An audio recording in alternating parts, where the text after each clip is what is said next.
Hey, what's up? Welcome back to the channel. Today we are at Art Gibbons Park. We're playing a round of 9 holes. It's a par 3. We're going to go putter only. I got a couple of SHOGUNs here, and we're going to throw them in the snow, in the forest, and see how this course is in the middle of winter. So this is a heavily forested course, and we're going to have some fun and just see how close to even we can shoot. Here we go. Standstill, some putter standstill shots today. Good practice.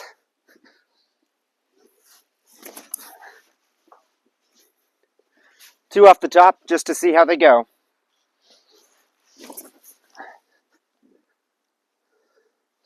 Second shot was better. Lay this one up to putt for par.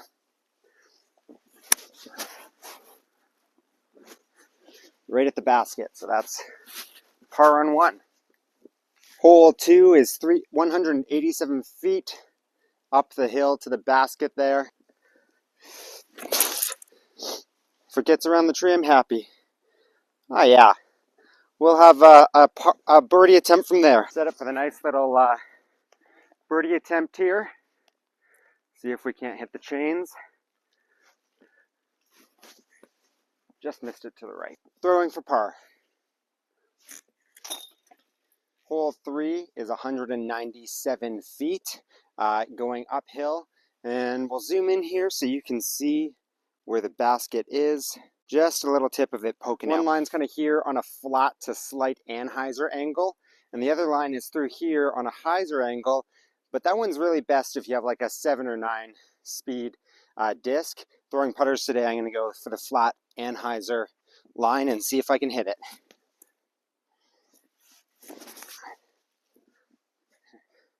Come out of it. Put me behind the rock, but we'll have a nice layup shot from there. I cannot see the basket from here, but I know if I go over top of this rock, by probably about 40 feet past it, I'm going to be pretty close to where the basket is. I just want an attempt at par here. So laying up, put it over the rock, drop it close to the basket. All right, now we'll walk up there and see how I did. Not bad. Landed here on the side of this rock.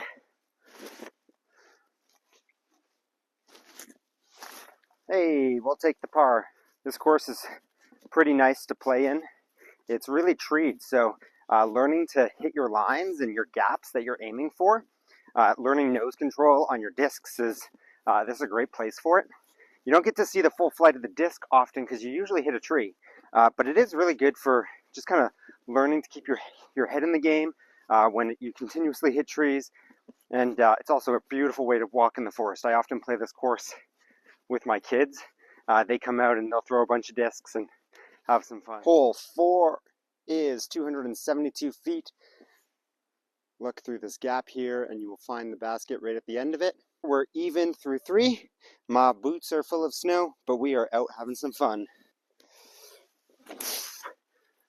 Not the gap I wanted to hit. That's going to put me directly behind a rock, but we'll go from there. One of the fun things about this Art Gibbons course is that every basket is just tied into a rock. So it's usually like elevated up above your head or kind of on a rock that's just coming out of the ground. But then as we'll see on a couple of holes, there's actually quite the drop off behind the basket as it is sitting on a rock. And so you got to be putting with some confidence, which is kind of a fun thing to learn here.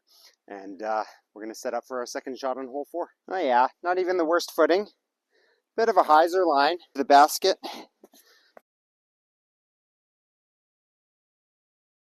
We're just going to throw it out on a slight nose down hyzer angle and see if we can't clear some of those trees.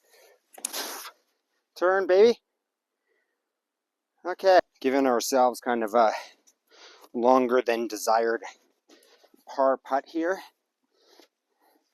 Putting is one of the things I've been trying to work on, and one day I plan on having a basket set up in my backyard to get better at the putting end, just a little bit more confident.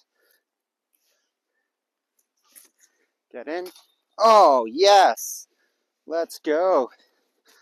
4 pars in a row.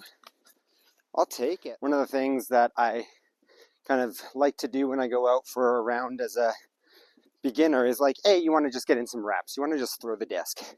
But B, I want to have like a little goal in mind. when I play. And so when I come out to Art Gibbons, my goal is find the initial gap that you want to hit and try hitting it. And that's kind of just like the starter goal.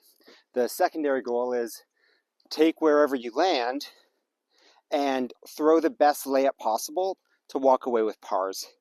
Sometimes I'll get a birdie on some of these holes, but the reality is I want to avoid bogeys on this course rather than play for the birdie and get the bogey. And so I find if I just go hard off the first throw, or maybe not hard, accurate off the first throw, try to hit that gap, I can usually have a nice layup attempt to get close enough. That doesn't always work. Hole 5 is downhill. We have the basket way down there. A couple 100 feet for sure. I don't know how long this one is. There's no signage. So I like the Anheuser line. It's really great on a forehand if you're going to throw like a mid-range, or if you're even going to like disc up to like a driver that you know is going to be a little bit more stable in it. And so that's just something you can try. But we're going to try the Anheuser putter line and see how it goes. Whoa, missed the line, but got through one of the gaps. That's too bad. Okay, hit a tree. We will have a very long approach shot from there. All right, we've found ourselves down here right at the bottom in the snow, and we need to get up and just around these trees. So I'm going to get down there and see if I'm going to hyzer this way or try to anhyzer that way. More snow bombs. I think I like this line a little bit better, and just try not to hit this cedar here. Get around it. All right. I'm really happy with that shot. We'll probably be a little bit short on the basket, but we'll at least have the attempt at par, I think. Straight ahead, perched up on a hill. This is one of those death putts where there's a pretty significant drop-off right after the basket because it's perched up on a rock. And so, gotta kind of make a decision right now to either go for the layup and take the sure bogey, or attempt the par and either walk away with a bogey or maybe a double if you miss the comeback. So, but hey, we're here doing this for the channel, so we're gonna try to run it. Come on. Oh no. That would have been so much better. I should have just done that the first time. Then I would have looked like a hero. So, I mean, you can see how much this basket drops off right after the hole, or how much the ground drops off right after the basket. So now I have a uphill bogey attempt. Thankfully, I'm not too far past the basket, but definitely would have preferred to have been in the basket. Left it low. See? Get it up. Well, player 2 is doing much better today than player 1 is, I guess, on this hole. Taking the double bogey on hole 5.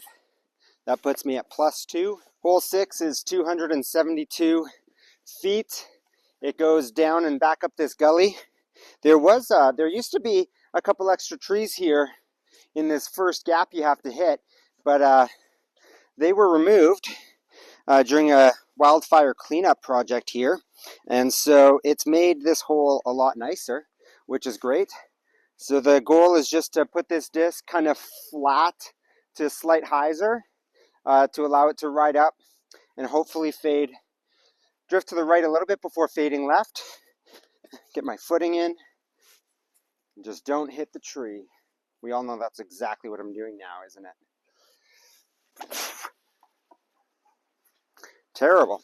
Shot 2 here in hole 6, using the coffee cup as my disc. My other putter is somewhere buried in the snow. I'm going to go find it after this. Come on, get past that fur. Oh yeah. All right, that's going to put us hopefully in a good position for a par attempt. Par attempt on 6. Whoop. Footing is terrible here. It's so slippery with the snow. But we're not here for Excuse Town. We're here to play some disc golf. Get in. Yay. We are +2 on the day with our putter only round because of a double bogey on hole 5. Hole 7 is 217 feet, but it's downhill. But it is the only hole on the course at Art Gibbons that has a mando tree. If you look down, we have a cedar with a ribbon tied on it.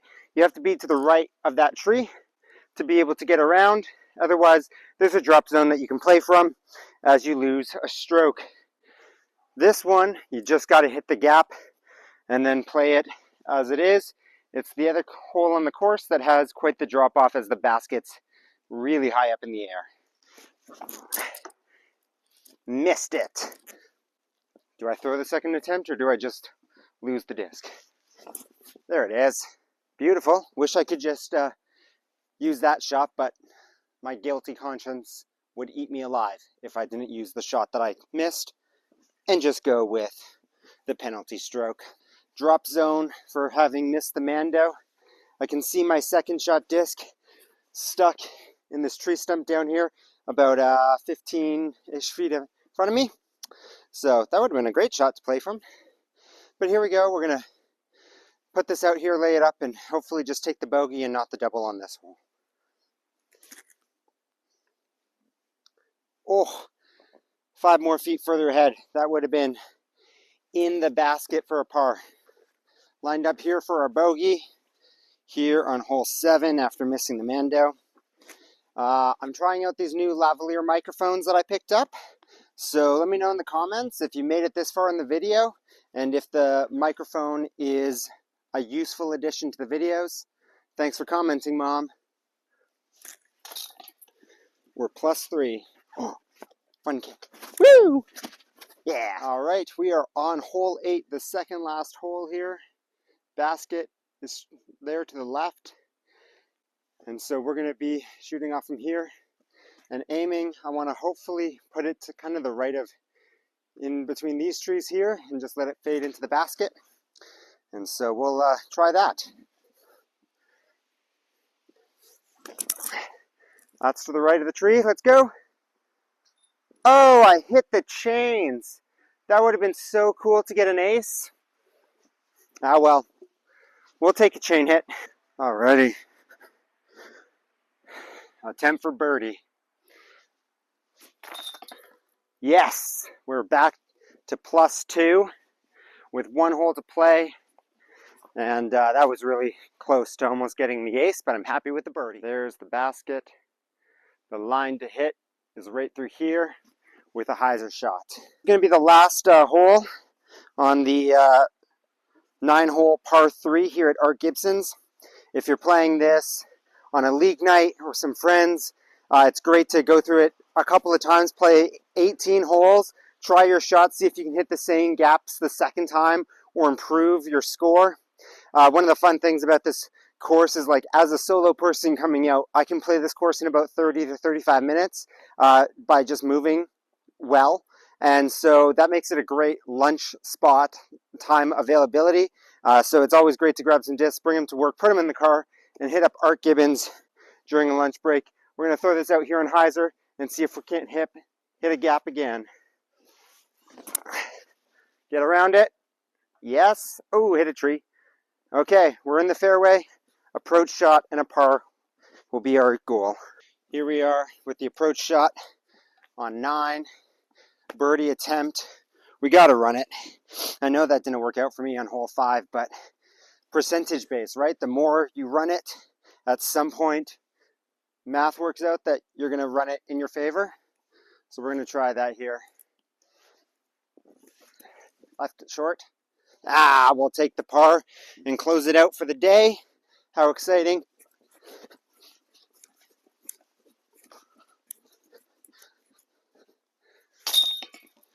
Bam.